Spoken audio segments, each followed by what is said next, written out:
Right, hi everybody. I know this isn't my normal type of video, but a while ago I was sent some things to do a review on.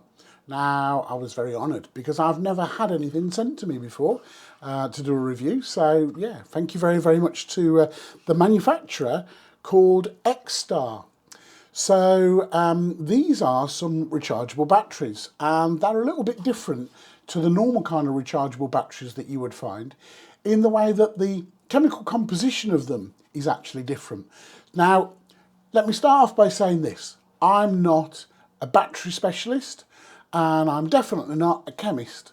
So everything that I'm going to say to you is going to be really, really basic. It may even be wrong. Literally, it's what I've learned off the internet. So please, please excuse me. Don't take any of what I'm going to say to you as fact. Please do your own research. However, I've formed opinions of these, and so I will give you those opinions.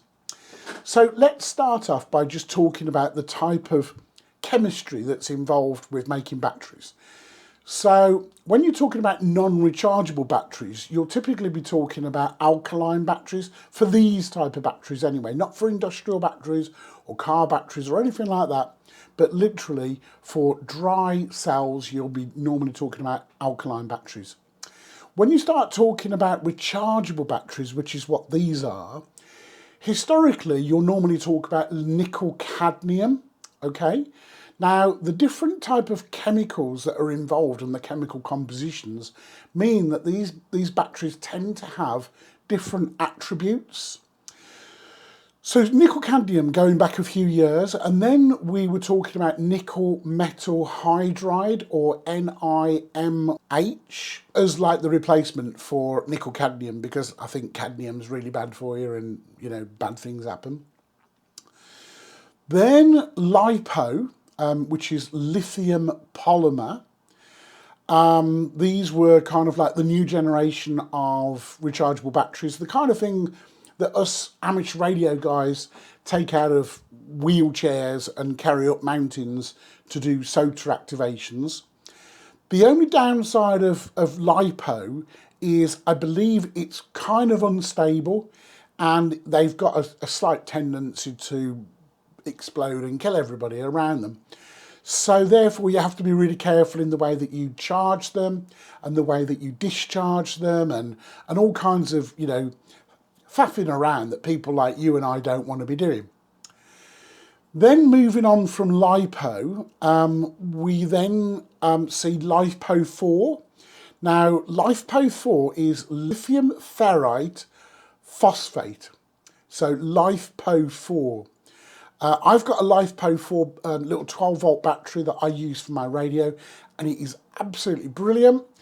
The thing to remember is you have to charge those devices with their own specific chargers, and it kind of manages them as well, so it doesn't overcharge them. It's also really important with those type of batteries that you don't run them down too low, because again, that's when they've got a tendency to blow up and end the world. So anyway, there's 4 rechargeable battery types, let's call them. Now these are different. Well, let's actually just take those out because this will confuse it. But these are different, okay? So these are from this company called Xtar, Chinese company, I believe. And the reason why these are different is because these aren't any of those technologies. These are lithium-ion, okay? Now, typically, lithium-ion you would normally find in a battery like this, okay? So here's the battery out of my camera. And lithium-ion is different to the other types of technologies because it doesn't tend to follow the same formats in terms of voltages. So with a AA battery like this, we all expect this battery to be 1.5 volts, okay? And with a AAA battery like this, we expect it to be 1.2 volts. Now with lithium-ion, those voltages are different. So you can be looking at 3 point something volts for a normal battery, which is great if it's something like this, but really not great if it's something like this, because if we put something of 3.8 volts into something that needs 1.5 volts, then it will go really, really quick for a nanosecond and then blow up. So back to the old problem. So anyway, what these guys have done is they've created the same format of a 1.5 volt battery. So you can still fit into my wireless mouse perfectly. But inside there's a bit of circuitry that literally knocks it down to the 1.5 volts that we want. Brilliant. So where's the benefit? Well, the benefit is the chemical composition being lithium-ion means that it's got a different discharge curve. Now, as I say, I'm not going to bore you because there are people out there that know a million times more than I do. But suffice to say this, if you took one of those other technologies and plotted out the way that the voltage is discharged over the period of its usable life, let's say, before we recharge it, then typically it will go off a very gradual curve down to a voltage where it's no longer usable. Okay. With lithium-ion, what we tend to find is it maintains that usable voltage for a longer period of time, and then at a particular crucial moment, it literally stops, okay? So it doesn't tend to fade off like normal batteries do. A good example of this is where you actually plug it into your Christmas lights, okay? And you notice over a period of time, your Christmas lights go dimmer and dimmer and dimmer and dimmer, and then you wake up one morning and you've got no Christmas lights. With these, literally, it would stay bright, bright, bright, bright, bright, and then stop. So that's the difference. So, where's the advantage using these? Well, if you've got a device like a camera, for instance, that needs a lot of power, then typically one of these lithium-ion batteries will be better than one of these, which is a nickel metal hydride battery, for the simple fact that this will provide the required voltage for a longer period of time. Whereas this nickel metal hydride battery will provide that required voltage, but then it will start to dip down. So the usable period is a lot less. Now then, what did I do with regards to testing? I hadn't got anything that I could really throw these at to really see if they were usable. So therefore, I've got no real evidence that these are better than these. However, I do stand by what I've just said, because the Christmas tree lights that I tried versus the Christmas tree lights that I tried with these batteries actually exhibited different traits. So with the lithium-ion batteries, the lights stayed bright for the whole of the time that they were on, but then literally within half an hour they went from really bright to off. Whereas with these batteries, these are, as I say, nickel metal hydride, they were bright to start with, and then over the period of the days they got dimmer and dimmer and dimmer, and then just kind of petered out.